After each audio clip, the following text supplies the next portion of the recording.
Well, hello. Brightest regards, wise ones, and welcome back to my show.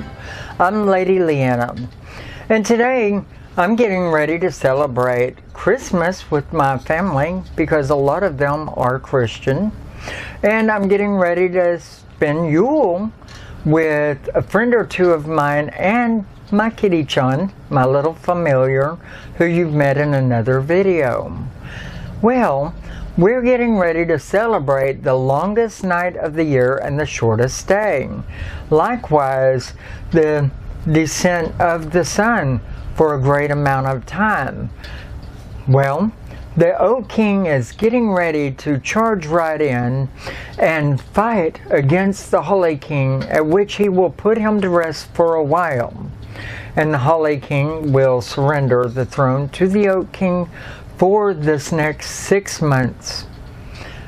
Well, I like to celebrate this time through December 20th and on up to December the 25th because I have so much to do.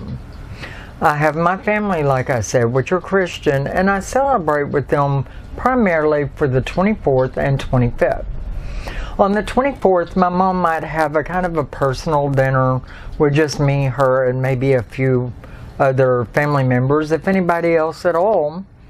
And on the 25th, the family usually does like to cook a big dinner, a feast for the whole family, at which several houses will come together.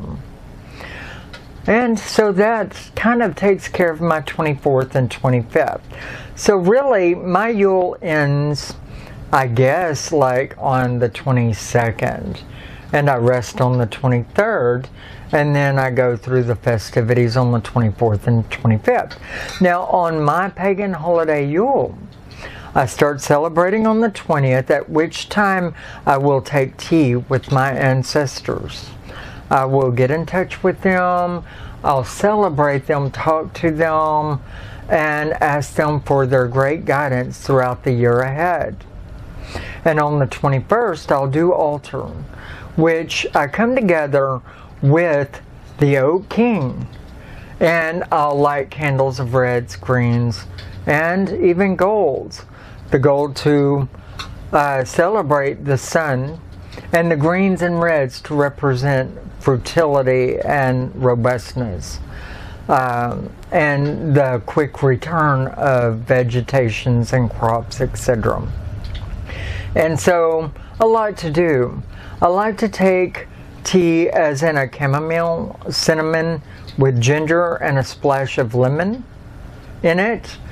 And that is all very synonymous with the sun as far as herbs and intake goes. I don't like to cook a lot, but if I were going to do anything, it would probably be a spice cake. And I don't really do the log cake. I don't have the pans for it, and I really don't see myself rushing out to get it. I guess I could use a standard simple loaf pan and decorate it to being as a log, but I don't find myself that intrigued by that, and I'm not that much into cooking anyway. So I like doing my simple teas. I like doing my foods in representation of the sun. Maybe something spicy, which I do only mildly spicy because I'm not into that hot of foods, really. But, so, I mean, in all reality, we love to burn a lot of candles because that is synonymous with warmth and the return of the sun. Those candles being generally red, green, and gold. And yes, I know that sounds a lot like Christmas, but Christmas did, after all, come from several of our different practices. Nonetheless, we'll do that, and a lot of people warm their houses with the cooking. They'll dehydrate oranges and slices and hang them around on a tree. They'll take Christmas lights that are shaped as candles or look most like candles and wrap them around the tree in this day and age because it's too much of a fire hazard to go around tying candles to your tree as they did in the oldest days. We'll also take long walks out in nature. I like to go to my city park, which I did recently upload a video showing the entirety of my park, I believe. And it is a really nice, neat little park. But I take a fruit basket, a fruit and vegetation basket, and I'll leave offerings at the base of trees that are either sickly or dying or dead. And, you know, representation of them leaving their seed behind and growing a sapling below it, you know, in replacement of itself.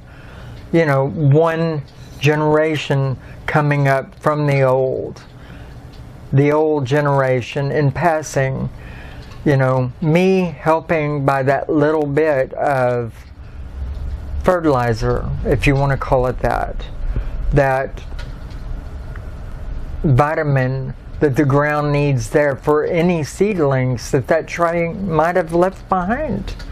And so that's what I like to do there, and take note of all of the wildlife that are there that might show itself at this time of year. And I like to get together with a friend or two and celebrate this holiday during a time or two throughout this 6-day period, or I'm sorry, 5-day period. I like to get together with a friend or two, and we might do an altar thing together. We might just do a praise, which we hum or sing or do something like that, you know, in praise, giving strength to the Holy King, which is up and coming. You know, we are getting ready for the darkest time, where we generally like to go into our caves and just take in the relaxation, the peace of the season, because everything goes quiet for a while throughout this time. And it's kind of welcomed, especially after all of the festivities and the holiday celebration, right? So celebrate hard, but then relax much, you know, for the next 3 months. Because it's going to be a quiet time.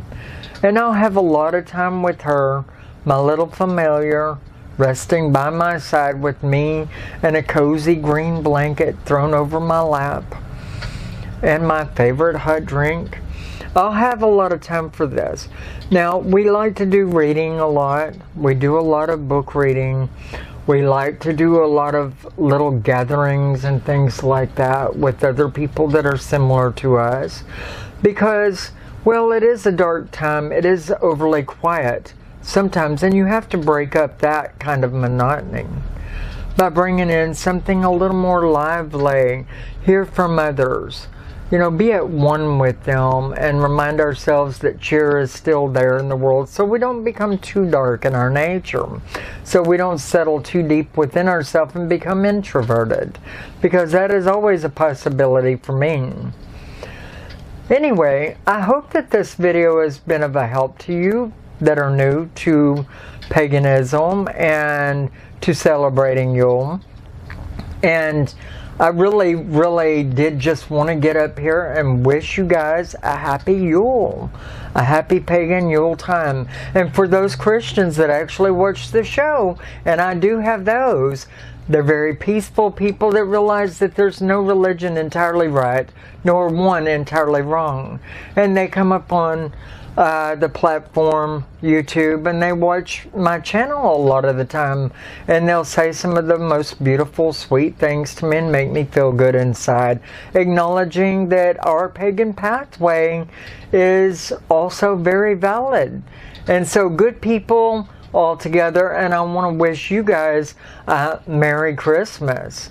You know, I like to celebrate all of it because, well, there is a lot to be celebrated. There is a lot of love out there to be had, and getting together with your family, whether they are pagan, Christian, can be very fulfilling.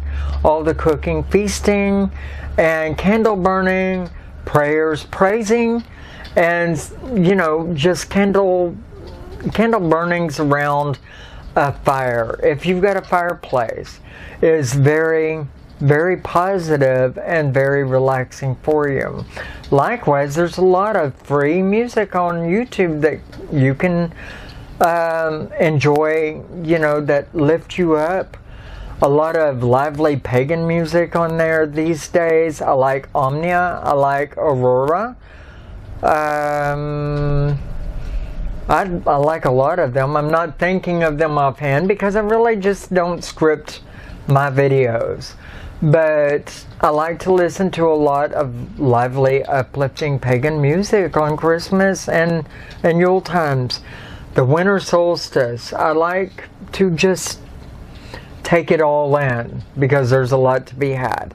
Anyway, I'm rambling and ranting now. Not ranting, but rambling. And so I'm going to get off of here before I bore you to tears and just say Merry Christmas, Happy Yule.